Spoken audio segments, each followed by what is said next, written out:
Hello guys, how are you? This is a different video. I'm gonna be replying to some comments and questions left on my channel. So with no particular order, I'm gonna start with first one from a pilot. He left this comment a few months ago. So let's go ahead and read what he says, and then I'll be talking about it. Cardinal RG.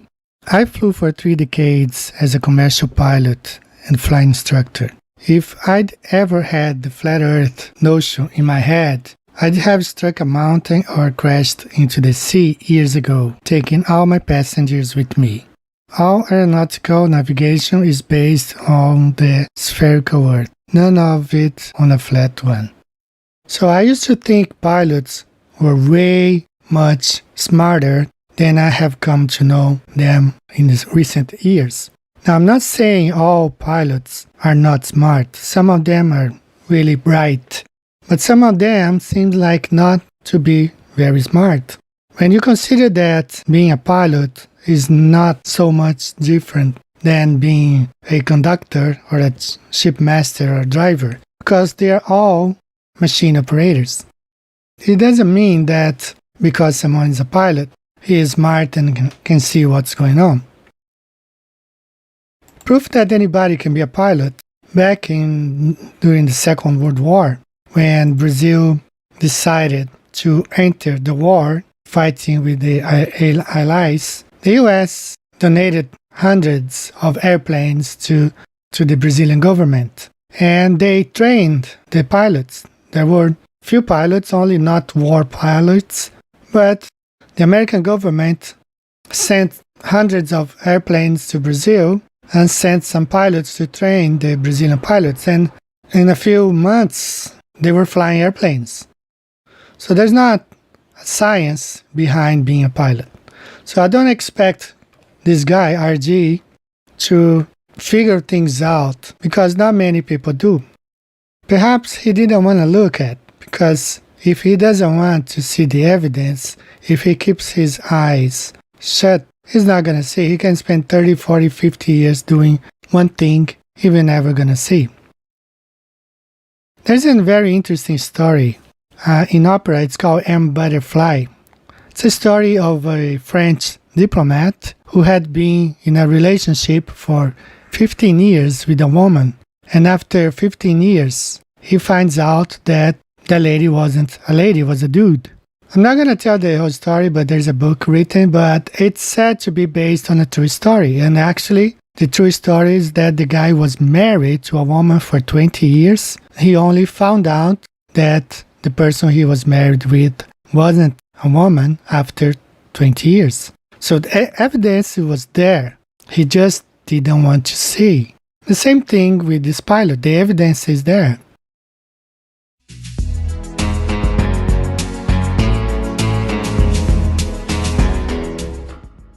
This is also another story very similar, where the guy falls in love with a girl, and only later he finds out that it's not really a girl. He was a little bit too late.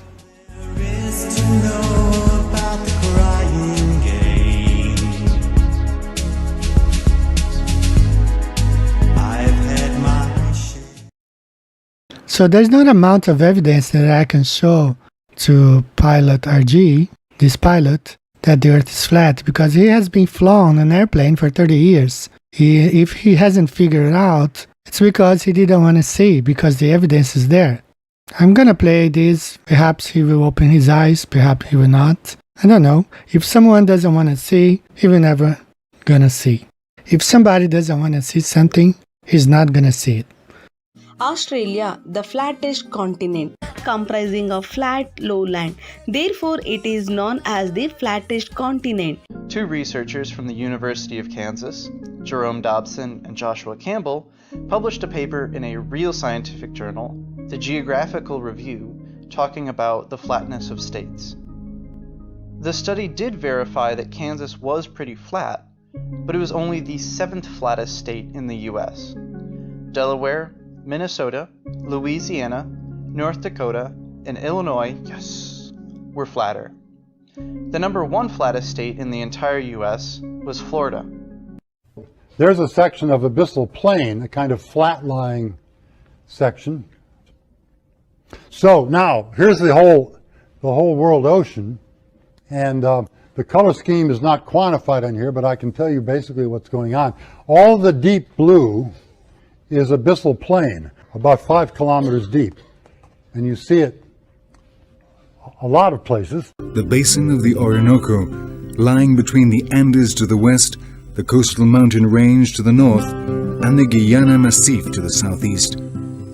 It is so completely flat that it has been named the region of the plains. So the evidences are out there. If he doesn't want to see it, there's no way nobody can make him see. You can lead a horse to water, but you can't make it drink. That's from Globe Strike Back. This guy sometimes comments on my channel. You know Flat Earth is dying, right?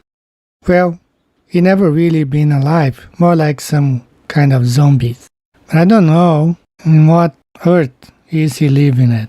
Flat Earth, despite all the persecution and censorship coming from big companies like Google and YouTube, and the government, of course, has been growing exponentially.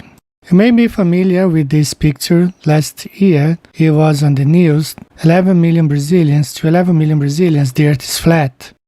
You can change those numbers. Today, it's considered that to 16 million Brazilians, the Earth is flat. Flat Earth is growing exponentially all over. Let's take as an example here in Japan. We have been having meetups, and it's been growing exponentially here as well. People are meeting, talking about Flat Earth.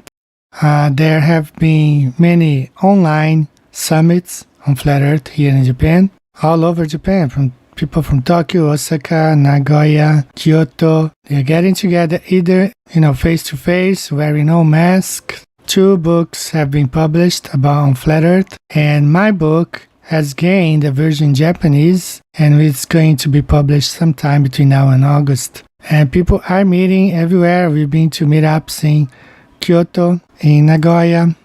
Kozo's book has been selling out everywhere.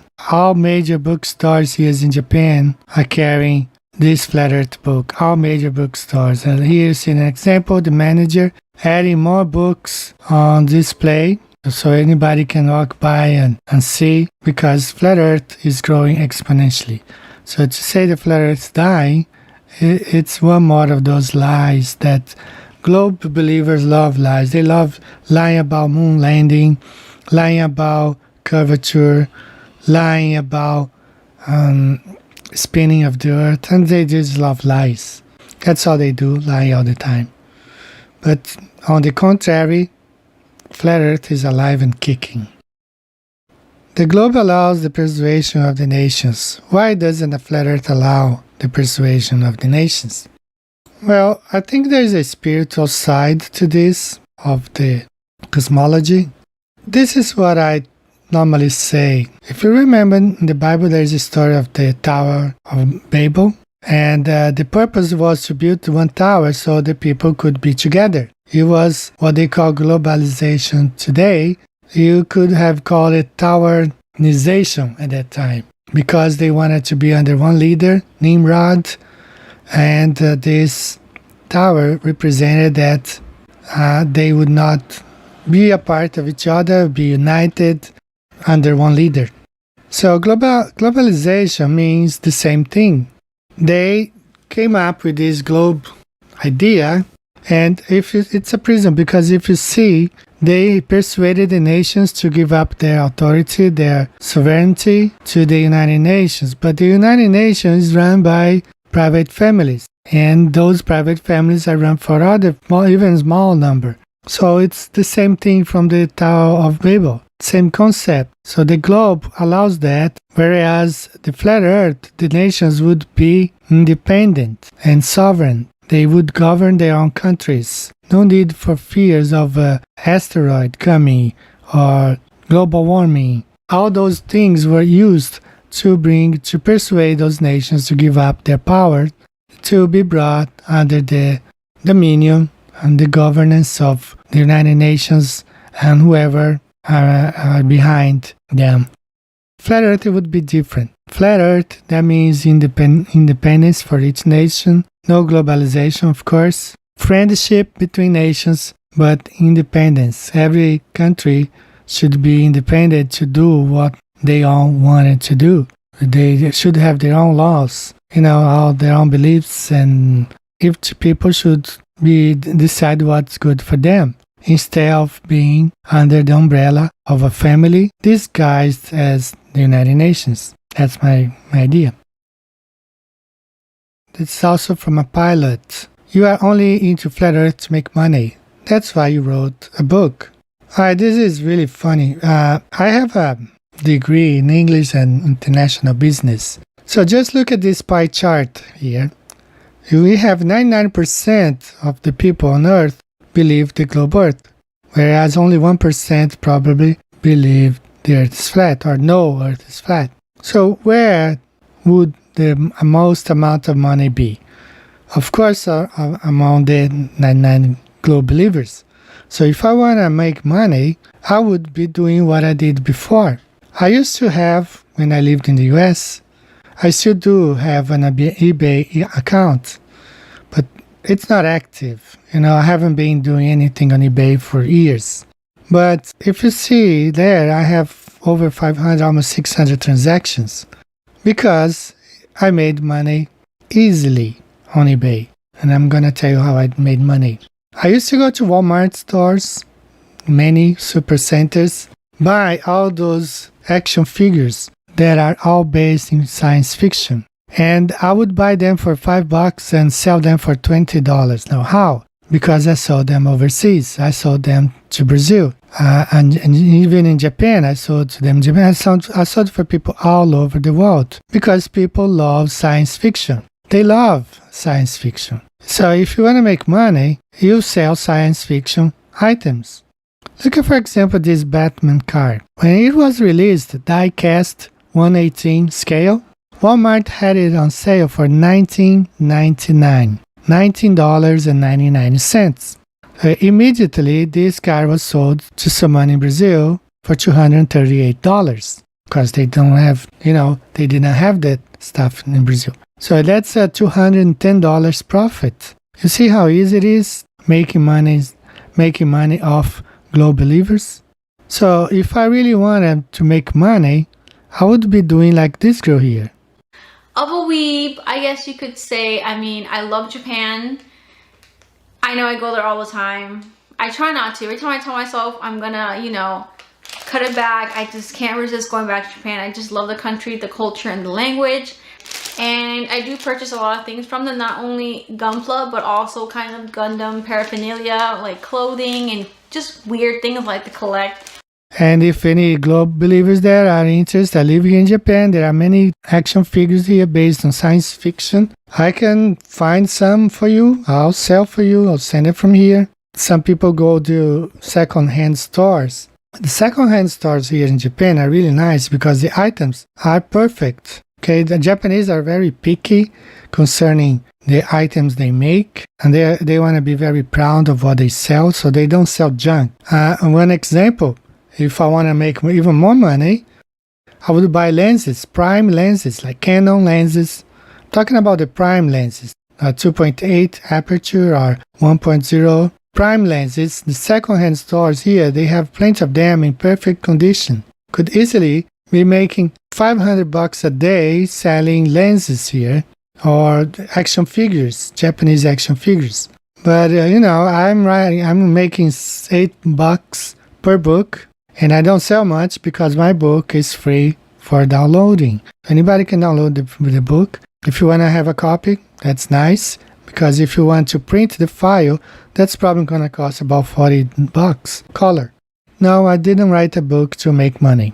But I can sell you, Globe Believer, a lot of science fiction items and make money off your belief of outer space.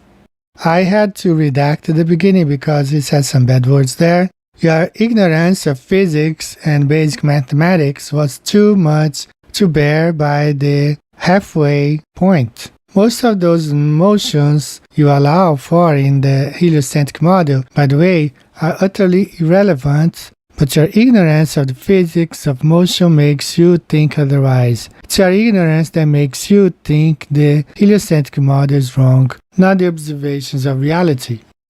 And he referred this because of this video demonstrating that the Earth should be going through 4 different directions at a speed of 1.4 million miles per hour through the universe. You don't feel any of this. And he says that because I don't know physics or mathematics, I don't feel that. It has nothing to do with physics or mathematics. It's about not being moving at all. Earth is not moving, it's stationary. But these guys, I have come to the conclusion that, the amount of time these people spend on science fiction and movies and globe indoctrination, time makes them blind. I don't know how many of you have watched this movie Lucy. Lucy is a movie made back, I think, 2014. And at some point in the movie, someone placed some drugs inside her body. So she's carrying some drugs.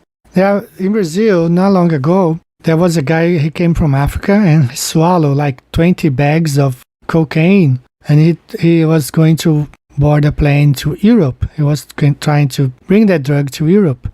But the thing is, one of the bags burst open inside his stomach and he died at the airport. Some people even filmed him. He was agonizing and he died at the airport because one of those bags burst open.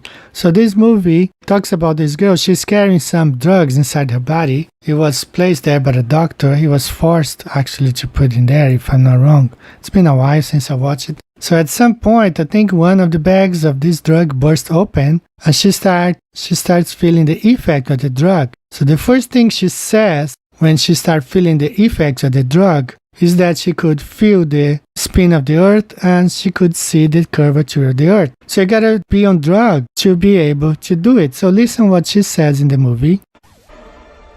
I can feel the gravity.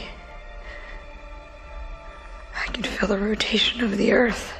So you definitely have to be dosed with so many years of indoctrination. It's all in their imagination. It's all in their heads. So they've been drugged for so many years. They are in a permanent state of, it's like being drunk all the time. And if you disagree with this guys like that, first thing they do is to cuss you, call you names, and make threats against you. Like I've been getting all this stuff for years. Hey man, am I driving okay?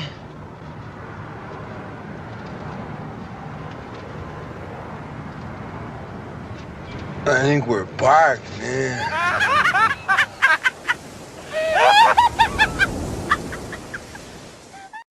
Hey guys, I'm getting to the end of this video. Just want to talk about these maps here. The two above shows the weather data before COVID-19. You can see that the airplanes were actually collecting all those weather data. So there are no satellites out there.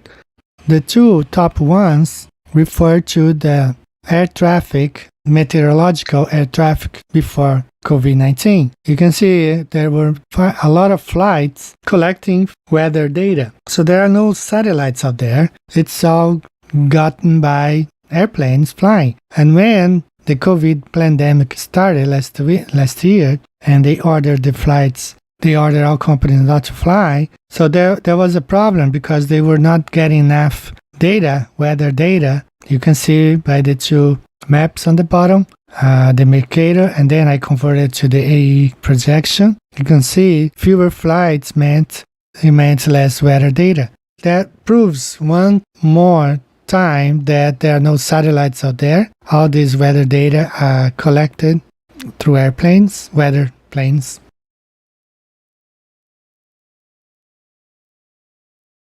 I want to close this video. I'm going to leave here two videos for you to watch. One is the magnetic sun. I watched this video way before I was a flat earther. I found it very interesting. It didn't make much sense to me at that time, but now it does. And the plasma moon with Professor R. Foster. You have seen this many times, but I just want to put them both together so you can have an idea about the sun and the moon. I would like to ask you guys if you have a copy of my book. I will leave my email if you want to send me a picture, just for me to have it.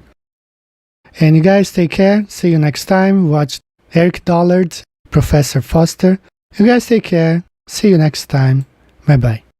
There's no inside structure. Is it hollow? Yeah, there's only a surface. There's nothing inside. Is the sun actually, do you believe, combusting in and out It's itself? not burning anything. There's no fusion in the sun. That's well understood. Proven. Yeah, well, there's just not the way to prove that there is any. It's only in the flares that you get fusion. That's why all the X-rays. The flares, the arcs, and the X-rays, and the microwaves, and whatever result of fusion in the arcs. There's no fusion in the sun. They don't know how the sun works. Why do you, what's special, how does the sun make light? It's a transformer. Transforms from some other dimension. It's not burning anything. It doesn't have to. It's a converter. Of what? I don't know. Nobody knows. But that's what it does. That's the only thing it can do, because that's how everything works. It's transforming from another dimension. Yeah, you could say it's taking energy from another dimension, counter space. There's no energy, actually. You can't, most of it you can't even measure in outer space or see. You can't see. No, you can't see the sun in free space. So the sun is not visible in outer space. Not in free space. It's only invisible when gross matter becomes involved, like the Earth's atmosphere and envelope and the surface of the moon or whatever. That makes the light. Otherwise, there is no light. You can see the moon, you can see the Earth, but you can't see the sun or you can't see the stars. But you can see the planets and the Yeah, satellite. right. You can see material objects, but you cannot see the sources of light. There is no light until there's a material object. To reflect off. So that means there's no time delay. So the whole time delay thing is meaningless. It doesn't take light years. There are no light years because there's no light. So that means that the light you see from the distant stars isn't 4 million years old. It could be only minutes old. It could be instantaneous. All the theories collapse when you can't see the stars in outer space. We were never able to see stars from the lunar surface or on the daylight side of the moon by eye without looking through the optics. I don't recall during the period of time that we were photographing the solar corona what stars we could see. I don't remember seeing any. Billions, trillions, trillion, million, billion, 400 billion suns. Billion, trillion, billion, trillions of orbiting snowballs. Billion, trillions, millions, billion, millions, billions, million, million,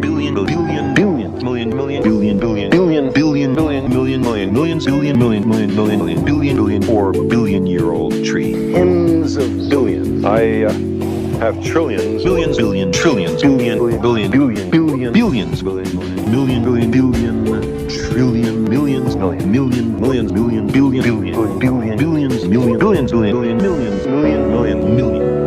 billion years, 100 million. Well, now, one thing, you have a theory about the moon, and we expect to be able to get observable facts about the moon fairly soon. What is your theory? Well, it is by now rather more than a theory. 10 or 11 years ago, I stated to various scientists that the moon is not a piece of rock, but it is a plasma phenomenon, cosmic plasma, and that this fact will eventually be confirmed. I made certain predictions which were already confirmed in 1958, and the situation now is coming close to a complete confirmation. What will be the result if you're proved to be correct in your theories? The result will be profound and decisive, because it will give proof that a complete reinvestigation of the laws of nature is necessary. Because if the moon is a plasma, no man will ever land on it. The soft landing attempts will all fail.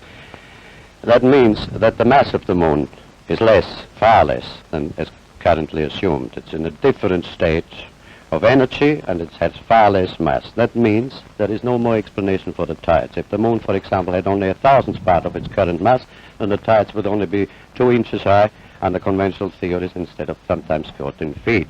And that means that if it is proved that the moon is a plasma, then all gravitational theories are out, and a new concept of the cosmos and of its laws has to be evolved. Aren't you being a bit adventurous, though, because you know that we're going to be able to test out your theories on the moon fairly soon? Well, not anymore. 11 years ago, of course, it was rather taking a risk. I was considered a lunatic, of course. But by now, the evidence, accumulated evidence, is already so much in my favor that I'm not taking any risks anymore. On the contrary, there is scientific views expressed all over the world now that the moon seems to be of a quite different nature of what was assumed. But the Americans and Russians are thinking of landing men on it. Well, that will never happen.